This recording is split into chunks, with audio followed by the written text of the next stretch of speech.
أقول يا وجودي وجد ربع لهم 20 يوم في محل ما تجيه السطور الحايمات، راحوا قنوص على صنع فنسان الخشوم وانقلب موترهم الجيب والسواق مات. واشرقت وغربت شمس العصر واختفت بيض النجوم، والهبايب قام تتهب من كل الجهات، والرديف يصيح بالصوت من كثر الهموم، وكل ما سمع الهوى قال جات القوم. جات واثنين اللي ورا من ورا حزم زموم، انكسر واحد عليها الركب فات، طايح في مبرك الموت ما يقدر يقوم، مختلط دمه بدمع مثل نهر الفرات، دمه من الجرح والدمع من قل العزوم. يوم مرت في خياله جميع الذكريات، بين عود ينتظر جيته ومن رحوم، وبين ورع توهم غلق 5 سنوات ما تتمه بعد ما جابت له اخوين توم، والحقوها التوم والباقيات الصالحات. ولا بقى الله مع عمة قشرا ظلوم، من قساوتها معه جفن عينها ما يبات، وانت قصيت الحقائق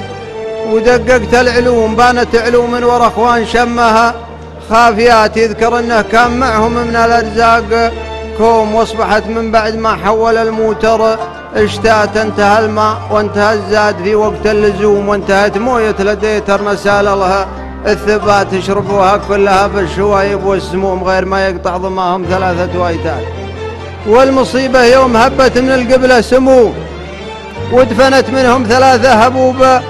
الذاريات، وانكف الرابع بعد ما تو اصحابه عموم، وقام يزحف في فجوج الخلاء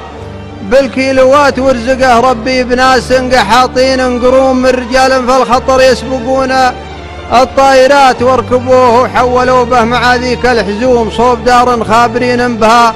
مستشفيات. ويوم شافوا النور مثل القمر بين الغيوم، وعلقوا خط تخالف عليها الشاحنات، فاعترض في دربهم ناقة سودا ردوم، واصدموها صدمة ما وراها إلا الممات، وماتوا 2 على طول و2 سلوم، والجريح ازداد جرحه وحزن واستمات،